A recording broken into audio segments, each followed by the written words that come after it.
Tesla just dropped its Q1 2025 earnings, and while the headlines look calm, the real story is hiding in the details. Hey everyone, Ken here. If you follow Tesla stock or you're a fan of what Elon Musk is building, this one's for you. Tesla has just released its financial results for the first quarter of 2025.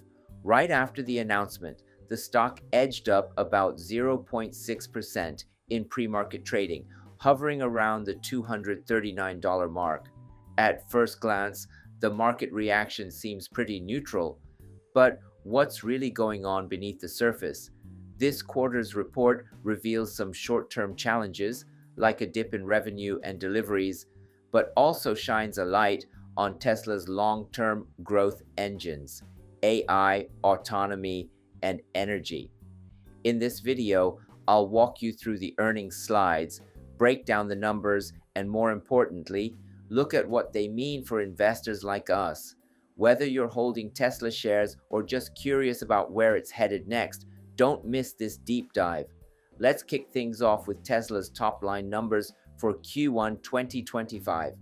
Total revenue came in at $19.3 billion, down 9% year over year. That decline was driven by several factors: fewer deliveries due to the Model Y production line switchover, lower average selling prices, and some currency headwinds. On the upside, Tesla's energy business and services segment performed well, and revenue from regulatory credits helped cushion the overall decline. Looking at profits, Tesla's GAAP operating income was around $400 million, down a steep 66% from last year. The operating margin, just 2.1%, which is definitely on the lower side. The drop was mainly due to price cuts and lower vehicle deliveries. However, there's a silver lining. Tesla has ramped up R&D spending, especially in AI and robotics, strategic bets that could pay off big in the long run. On a non-GAAP basis, Tesla posted a net income of $934 million.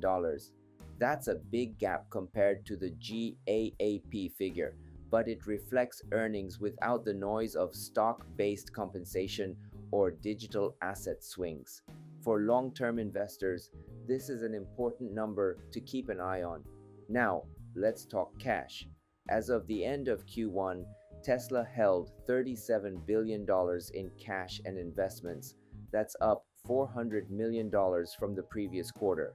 They generated $700 million in free cash flow, which is no small feat in this economic climate. Financially speaking, Tesla remains in a very solid position. Now let's dive into Tesla's core business, the automotive segment. One of the biggest stories this quarter was the production line switchover for the new Model Y.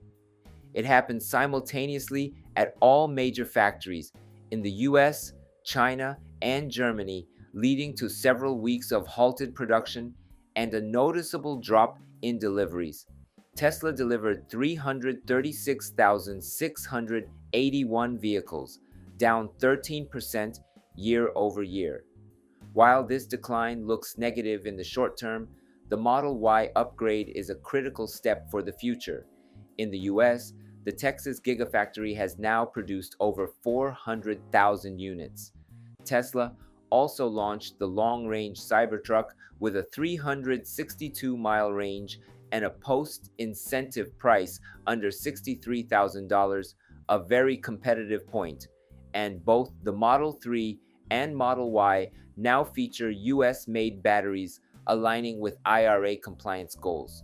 Over in China, Tesla recorded its highest ever single-day orders on the launch day of the new Model Y, a major win in the hyper-competitive APAC EV market. Shanghai ramped its new production line in just 6 weeks, the fastest in Tesla's history. In Europe, Berlin hit its 500,000th Model Y. Tesla also announced that Cybertruck deliveries in Saudi Arabia will begin this year, the first non-North American market for the vehicle. Meanwhile, FSD, supervised, is expected to roll out in Europe later this year, pending regulatory approval. So, despite the short term production dip, the long term outlook for Tesla's auto business is all about new models, global expansion, and smarter manufacturing. Now, onto the tech side, Tesla's progress in autonomy and AI is worth highlighting. Tesla continues pushing its vision only, end to end neural network architecture, enabling scalable self driving without relying on localized data. A major proof point, the China launch of FSD Supervised, which went live without using regional training data. In the US, the Model 3, Model Y, and Cybertruck are already self-driving from the factory to the delivery lot, completely without human input. That's not a demo, it's real-world usage. And the Cybercab, Tesla's Robotaxi, is set for pilot rollout in Austin in 2025. On the robotics front, Optimus is now being assembled on a pilot line at Fremont and will soon be used for internal factory tasks. Tesla is making real progress toward an AI plus robotics-driven future. Tesla's OTA updates keep enhancing the experience. Recent additions include adaptive headlights and reverse alerts for cross-traffic and pedestrians. In China, they've introduced interactive delivery tutorials to improve customer onboarding. Tesla officially adopted 4,680 cells for the Cybertruck, making it eligible for a $7,500 tax credit. By sourcing components from multiple countries, they're also reducing supply chain risks. New facilities for lithium refining and cathode production are coming online in 2025, a key step toward domestic battery material production. Tesla's battery strategy is entering a new localized phase, and that's a big deal for long-term margins. Let's talk about the other half of Tesla's business, energy and services. Powerwall and Megapack demand continues to rise. Tesla hit a new record with over 1 gigawatt hour of Powerwall shipments this quarter, 4 quarters of consecutive growth. Supply still lags demand, which speaks to the strength of the market. Meanwhile, the Shanghai Megafactory built over 100 megapacks this quarter. The site has a 20 gigawatt hour annual capacity, expandable to 40, and relies less on US cost structures thanks to local sourcing. Tesla's services segment is also on the rise, with 25% year-over-year gross profit growth thanks to stronger out-of-warranty and collision repair revenue. And supercharger expansion continues, over 1,800 new stations added with 42 million charging sessions and 1.4 terawatt hours of energy delivered. Tesla's open network strategy is paying off. So what's ahead?